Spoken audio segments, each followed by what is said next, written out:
Welcome to this session. आज मैं आपके लिए लेकर आई हूँ जीएस के कुछ क्वेश्चंस, जिसका हमारा क्वेश्चन नंबर है फर्स्ट। आपदा प्रबंधन अधिनियम 2005 के संबंध में निम्नलिखित कथनों पर विचार कीजिए। हमारा फर्स्ट ऑप्शन है, अधिनियम में आपदा शब्द को स्पष्ट रूप से परिभाषित किया गया है।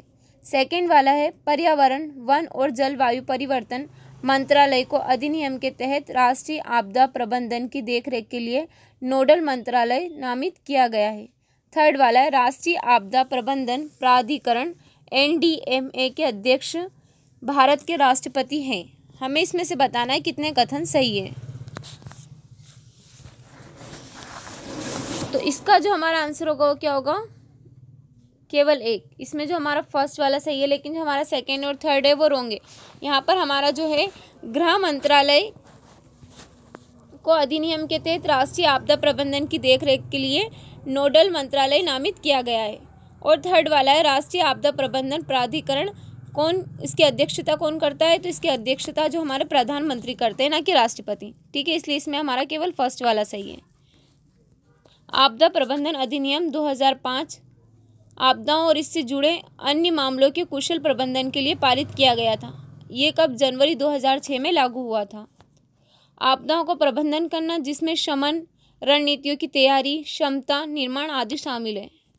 आपदा प्रबंधन अधिनियम की धारा 2D में आपदा की परिभाषा में कहा गया है कि आपदा का अर्थ है किसी भी क्षेत्र में प्राकृतिक या मानव निर्मित कारणों से उत्पन्न होने वाला विनाश, दुर्घटना, विपत्ति या गंभीर घटना क्या कहलाती है, आपदा कहलाती है। आपदा प्रबंधन अधिनियम 2005 के तहत जो है संस्थागत ढांचा, नोडल एजेंसी अधिनियम गृह मंत्रालय को समग्र राष्ट्रीय आपदा प्रबंधन के संचालन के लिए नोडल मंत्रालय के रूप में नामित करता है।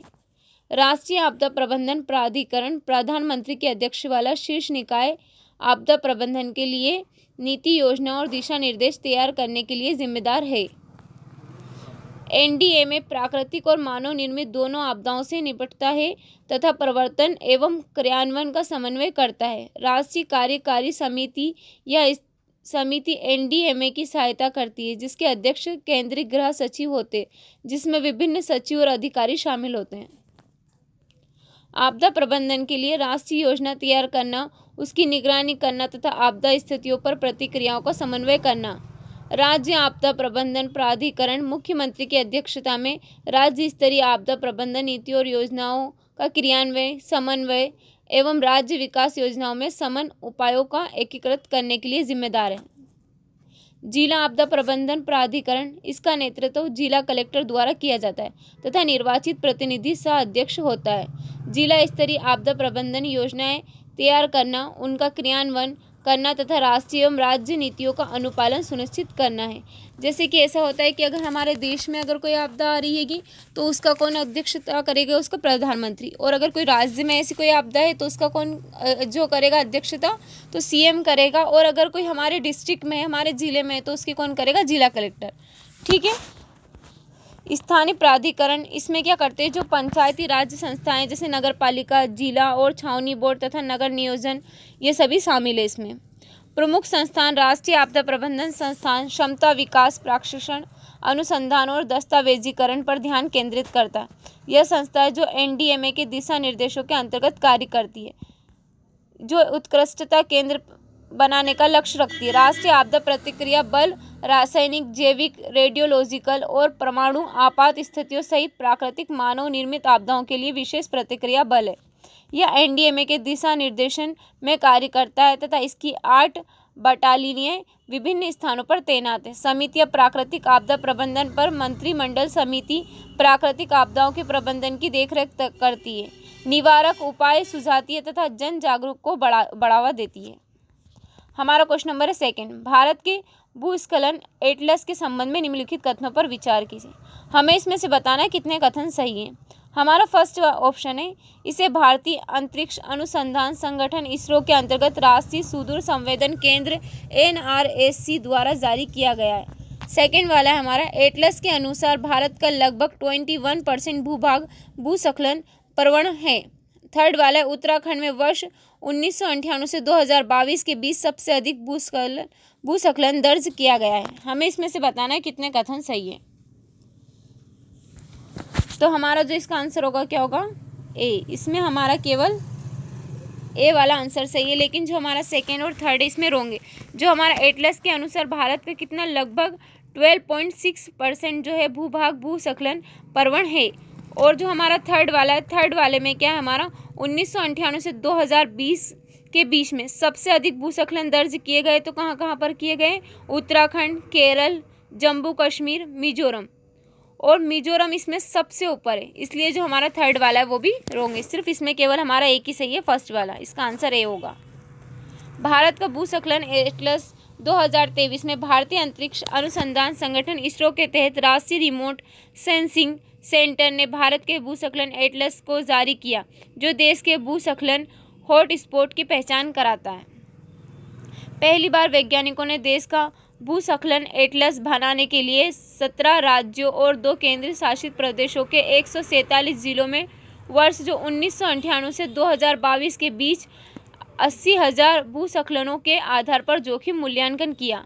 भूस्खलन प्रवण क्षेत्र भारत के भूस्खलन एटलस के अनुसार लगभग 0.42 मिलियन वर्ग किमी भूमि क्षेत्र का 12.6% भूस्खलन प्रवण क्षेत्र है, जिसमें उत्तर पूर्व हिमालय में 0.18 मिलियन वर्ग किमी, उत्तर पश्चिम हिमालय में 0.14 मिलियन वर्ग किमी, पश्चिमी घाट और कोंकण पहाड़ियों में 0.9 मिलियन वर्ग किमी एवं आंध्र प्रदेश के पूर्वी घाट में 0.01 मिलियन वर्ग किमी शामिल है। तो जो हमारा सेकेंड वाला वो सही नहीं है। उत्तराखंड, केरल, जम्मू और कश्मीर, मिजोरम, त्रिपुरा, नागालैंड एवं अरुणाचल प्रदेश वर्ष के 1998 से 2022 के दौरान भूस्खलन की सबसे अधिक घटनाएं हुई है, जिसमें मिजोरम इस सूची में सबसे ऊपर है, जहां पिछले 25 वर्षों में कितने 12 से 385 भूस्खलन की घटनाएं दर्ज की गई है, 12,385, जिनमें से 8,926 अकेले वर्ष 2017 में दर्ज की गई। इसलिए जो हमारा थर्ड वाला है वो भी सही नहीं। मिजोरम के बाद किसका, उत्तराखंड में 11,219 और केरल का स्थान है। उत्तराखंड की सुभेद्यता हाल ही में जोशीमठ में हुई भूधसाव की घटनाओं के दौरान सामने आई है। हमारा क्वेश्चन नंबर है थर्ड, संयुक्त विमोचन 2024 अभ्यास का प्राथमिक विषय क्या था। हमें इसमें से बताना है कि इसका विषय क्या था। तो इसका जो हमारा आंसर होगा वो क्या होगा, सी, गुजरात के तटीवर्ती क्षेत्र में चक्रवात। संयुक्त विमोचन 2024 हाल ही में भारतीय सेना ने गुजरात के अहमदाबाद पोरबंदर में संयुक्त विमोचन 2024 मानवीय सहायता और आपदा राहत अभ्यास आयोजित किया है। केंद्रीय या गुजरात के तटीय क्षेत्र में चक्रवात का विषय पर केंद्रित है। आपको अहमदाबाद पोरबंदर से कुछ याद आई, हमारे गांधी जी का जन्म स्थान है, तो आप ऐसे भी इसको कनेक्ट करके याद कर सकते हैं। उद्देश्य आपदा प्रतिक्रिया के लिए भारत की तत्परता को प्रदर्शित करना और मानवीय सहायता में बहुपक्षीय सहयोग को सशक्त करना। भागीदारी जो भारतीय सेना, भारतीय नौसेना, भारतीय वायुसेना, भारतीय तट रक्षक, राष्ट्रीय आपदा प्रतिक्रिया बल, राज्य आपदा प्रतिक्रिया बल और अन्य केंद्रीय एवं राज्य एजेंसियां। इनमें जो है 9 मित्र देशों के 15 संगठनों की प्रतिनिधि शामिल थे। स्वदेशी क्षमताएं, इसमें अभ्यास में अग्निरोधी कपड़ों जैसे स्वदेशी उपकरणों का उपयोग किया गया, जो भारत सरकार की आत्मनिर्भर भारत के पहल के अनुरूप था। इसलिए जो हमारा सी वाला सही है। हमारा क्वेश्चन नंबर है 4, सुनामी लहरों से संबंधित निम्नलिखित कथनों पर विचार कीजिए। हमें फर्स्ट ऑप्शन दे रखा है, सुनामी लहरों की गति लहर के स्रोत से दूरी की बजाय महासागर की गहराइयों पर निर्भर होती है। सेकेंड वाला है, भारतीय सुनामी प्रारंभिक चेतावनी केंद्र की स्थापना वर्ष 2007 में केंद्रीय पृथ्वी विज्ञान मंत्रालय द्वारा की गई थी। हमें इसमें से बताना है कितने या कौन से कथन सही हैं। तो इसका जो हमारा आंसर होगा वो क्या होगा, सी। इसमें जो हमारा फर्स्ट और सेकंड दोनों ही इसमें सही है। सुनामी विशाल लहरें हैं जो समुद्र के नीचे भूकंप या ज्वालामुखी विस्फोट के परिणाम स्वरूप उत्पन्न होती है। यह भूस्खलन, परमाणु विस्फोट, समुद्री परिवर्तन, ढहाने और उल्कापिंड के प्रभाव के कारण भी होता है। सुनामी लहरों की ऊंचाई महासागर की गहराई के सामान्यता से नहीं बढ़ती है। जैसे कि सुनामी भूमि की ओर बढ़ती है और महासागर की गहराई घटती है, लहरों की ऊंचाई बढ़ती जाती है। सुनामी लहरों की गति लहर के स्रोत से दूरी के बजाय महासागर की गहराई पर निर्भर करती है। सुनामी जो लहरें जल में जेट विमानों जितनी तेज गति से चलती है तथा उथले जल में पहुंचने पर धीमी हो जाती है।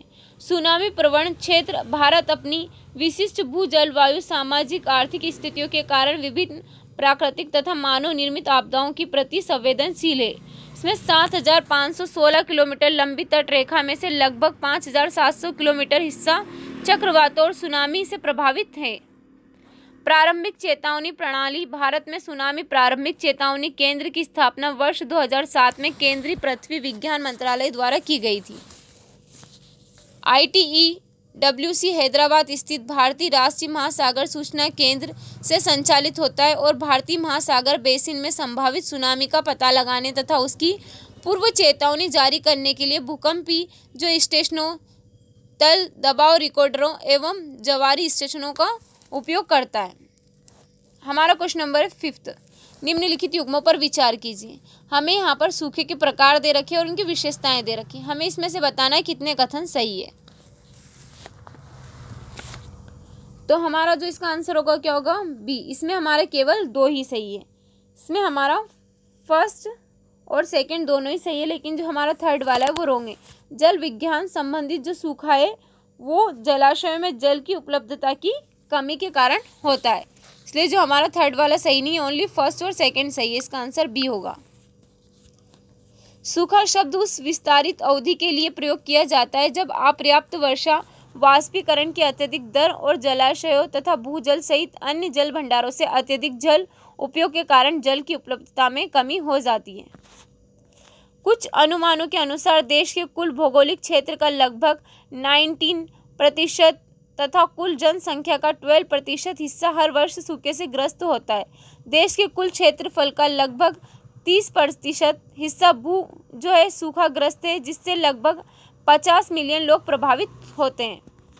सूखे के प्रकार। मौसम संबंधित जो सूखा होता है यह एक ऐसी स्थिति है जब अपर्याप्त वर्षा की एक लंबी अवधि होती है तथा समय और स्थान के साथ इसका वितरण उचित रूप से नहीं होता है, इसलिए जो हमारा फर्स्ट वाला सही है।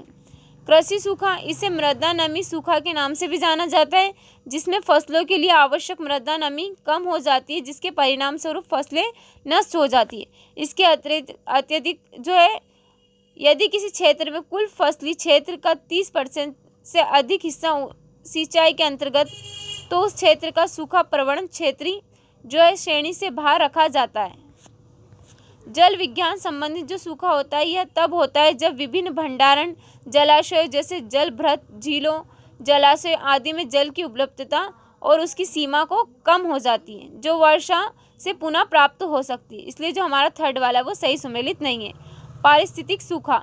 जब जल की कमी के कारण प्राकृतिक पारिस्थितिक तंत्र की उत्पादकता विफल हो जाती है और पारिस्थितिक संकट के परिणाम स्वरूप पारिस्थितिकी तंत्र में क्षति होती है। हमारा क्वेश्चन नंबर 6। भारत में भूकंप संभावित क्षेत्रों के संबंध में निम्नलिखित कथनों पर विचार कीजिए। फर्स्ट वाला दे रखा हमें, भारतीय मानक ब्यूरो ने देश को 5 भूकंपी क्षेत्रों में वर्गीकृत किया है। सेकेंड वाला है, जोन 5 भूकंपी दृष्टि से सर्वाधिक सक्रिय क्षेत्र है, जबकि जोन 2 सबसे कम सक्रिय क्षेत्र है। थर्ड वाला है, क्षेत्रों का वर्गीकरण रिक्टर पैमाने पर आधारित है, जो भूकंप की तीव्रता को मापता है। हमें इसमें से बताना है कितने या कौन से कथन सही हैं। तो हमारा जो इसका आंसर होगा क्या होगा? बी। इसमें केवल हमारा जो सेकंड वाला सही है, लेकिन जो हमारा फर्स्ट और थर्ड है वो हमारा सही नहीं है। जो हमारा भारतीय मानक ब्यूरो ने देश को कितने 4 भूकंपी क्षेत्रों में वर्गीकृत किया गया है। कौन कौन से में?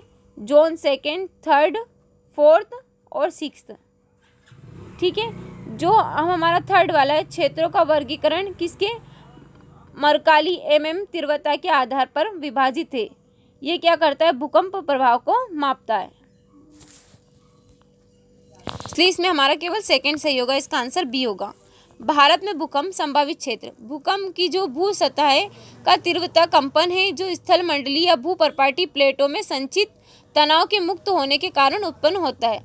जो भारत का 59% से अधिक भूभाग मध्यम से तीव्र भूकंप के खतरे में है। भारतीय मानक ब्यूरो ने पिछले भूकंपी इतिहास के आधार पर देश को 4 भूकंपी क्षेत्रों में विभाजित किया है। कौन कौन से? जोन 2, जोन 3, जोन 4 और जोन 6। इसलिए जो हमारा फर्स्ट वाला है वो सही नहीं है। हिमालय और अन्य अंतर प्लेट सीमाओं से दूर स्थित क्षेत्रों को पहले विनाशकारी भूकंपों से अपेक्षाकृत सुरक्षित माना जाता था। हालांकि जो हमारा 1993 में जो महाराष्ट्र में आए किलारी भूकंप के बाद भूकंपी जोनिंग मानचित्र में संशोधन किया गया, जिसमें कम जोखिम वाले क्षेत्र या भूकंपी क्षेत्र फर्स्ट को भूकंपी क्षेत्र सेकेंड में समाहित कर दिया गया। इस प्रकार जोन को फर्स्ट मानचित्र में दिखाई नहीं देता है। जोन जो हमारा फिफ्थ है सबसे अधिक भूकंपी रूप से सक्रिय क्षेत्र है, जबकि जोन 2 सबसे कम सक्रिय क्षेत्र है, इसलिए जो हमारा सेकेंड वाला है वो सही है। क्षेत्रों को संशोधित मरकाली तीव्रता के आधार पर विभाजित किया गया जो भूकंप के प्रभाव को मापता है, इसलिए जो हमारा थर्ड वाला है वो भी सही नहीं है। विभिन्न जो है भूकंपी क्षेत्रों के अंतर्गत आने वाले क्षेत्र इसमें शामिल है। जोन 2 यह कम तीव्रता वाले क्षेत्र में आता है। यह देश के जो 40.93% क्षेत्र पर फैला हुआ है। इसमें प्रायद्वीपीय क्षेत्र और कर्नाटक पठार का प्रमुख जो भाग शामिल है। क्षेत्र थर्ड जो जोन थर्ड है हमारा यहाँ पर यह मध्यम तीव्रता क्षेत्र के अंतर्गत आता है। यह देश के 30.79% क्षेत्र पर फैला हुआ है। इसमें केरल, गोवा, लक्षद्वीप, उत्तर प्रदेश, गुजरात, पश्चिम बंगाल के शेष हिस्से से पंजाब, राजस्थान, मध्य प्रदेश, बिहार, झारखंड, छत्तीसगढ़, महाराष्ट्र, ओडिशा, आंध्र प्रदेश, तमिलनाडु, कर्नाटक के कुछ हिस्से भी इसमें शामिल है। जोन 4 यह अत्यधिक तीव्रता वाले क्षेत्र में आता है। यह देश के 17.49% क्षेत्र पर फैला हुआ है।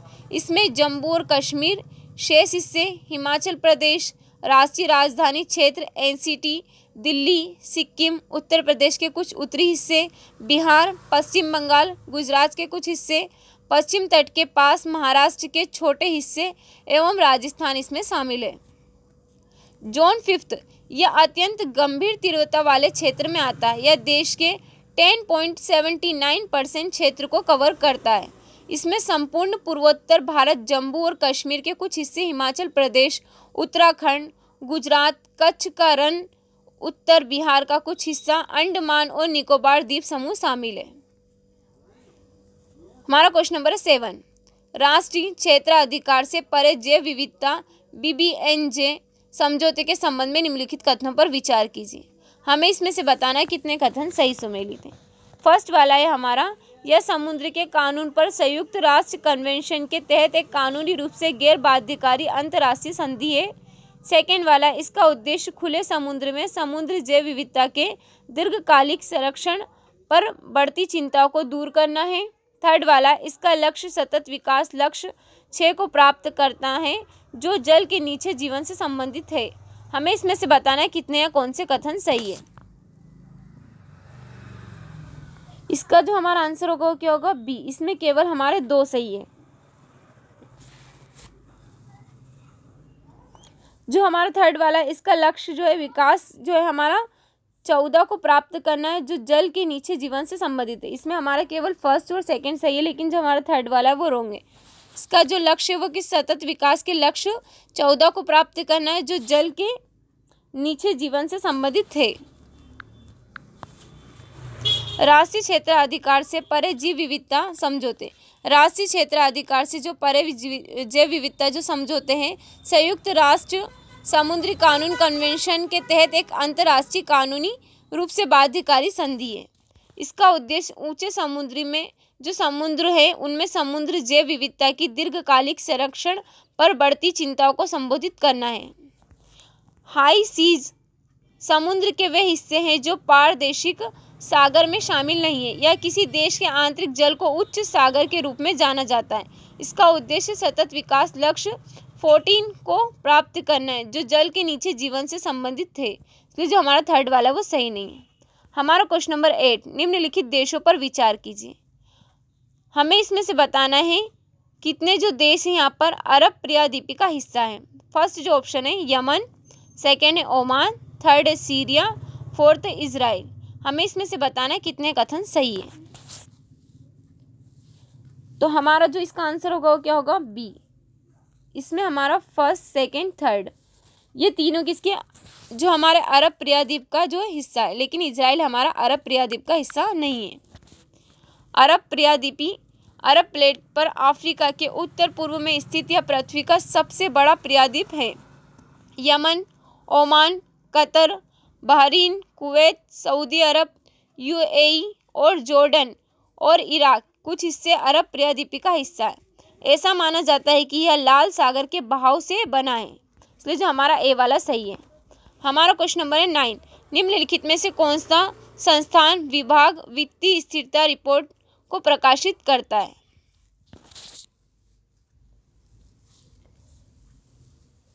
कौन सा संस्थान है जो वित्तीय विभाग की स्थिरता की रिपोर्ट को प्रकाशित करता है? तो इसका आंसर होगा सी, भारतीय रिजर्व बैंक। वित्तीय स्थिरता रिपोर्ट एफएसआर भारतीय रिजर्व बैंक आरबीआई द्वारा द्विवार्षिक रूप से प्रकाशित की जाती है। यह वित्तीय स्थिरता और विकास परिषद एफएसडीसी की उप समिति के सामूहिक मूल्यांकन को दर्शाता है, जिसकी अध्यक्षता आरबीआई के गवर्नर करते हैं। वैश्विक वित्तीय स्थिरता रिपोर्ट अंतर्राष्ट्रीय मुद्रा कोष द्वारा प्रकाशित की जाती है। आज का हमारा लास्ट क्वेश्चन है क्वेश्चन नंबर 10। भारत में सहकारी क्षेत्र से संबंधित निम्नलिखित संस्थाओं पर विचार कीजिए। हमें इनको सही क्रम में व्यवस्थित करना है। फर्स्ट हमें दे रखा है भारतीय अकाल आयोग, सेकेंड दे रखा है मैकलेगन समिति, थर्ड दे रखा है केंद्रीय सहकारी मंत्रालय, फोर्थ दे रखा है मॉन्टेग्यू चेम्सफोर्ड सुधार समिति। हमें इसमें से बताना है कौन से सही क्रम में है।